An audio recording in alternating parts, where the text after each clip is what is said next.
In the annals of African history, the story of King Jaja of Opobo stands out as a poignant tale of resilience, betrayal, and the indomitable spirit of one man in the face of adversity.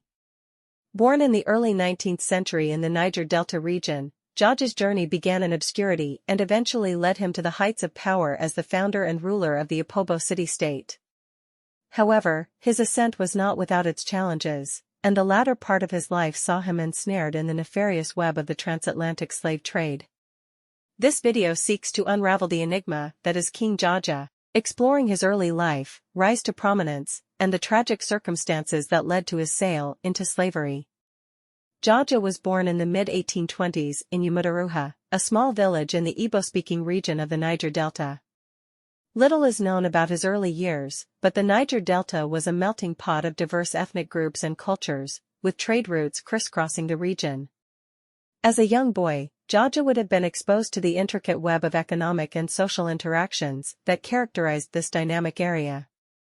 The transatlantic slave trade cast a long shadow over Africa, and the Niger Delta was no exception.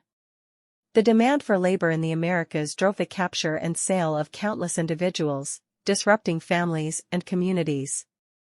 Jaja's life took a tragic turn when he was captured by slave traders and sold into slavery. Jaja was kidnapped from Igboland by black slave raiders and sold into slavery. He was then brought to Ijaland thereafter. As was customary amongst the Ija, Jaja earned his way out of slavery after serving his master for a number of years.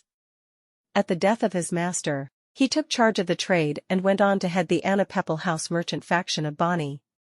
Under him, Anapepel absorbed other trade houses until a war with the Manila Pepel House, led by Oko Jumbo, compelled Jaja to break away to Form the Opobo city-state, 26 miles east of Bani, in 1869. Opobo, under Jaja's astute leadership, became a formidable force in the Niger Delta. The city-state thrived as a trading powerhouse, engaging in commerce with European powers and establishing itself as a key player in the palm oil trade. Opobo came to be a prominent trading post in the region's palm oil trade. Jaja barred entry to European and African middlemen, effectively monopolizing trade, and by 1870 was selling 8,000 tons of palm oil directly to the British. Opobo also shipped palm oil directly to Liverpool. Despite his trade rivalry with the Europeans, Jaja sent his children to schools in Glasgow and enlisted whites to staff the secular school he built in Opobo. He barred any missionaries from entering Opobo. At the 1884 Berlin Conference, the Europeans designated Opobo as British territory. When Jaja refused to cease taxing the British traders, Henry Hamilton Johnston, a British vice-consul, invited Jaja for negotiations in 1887.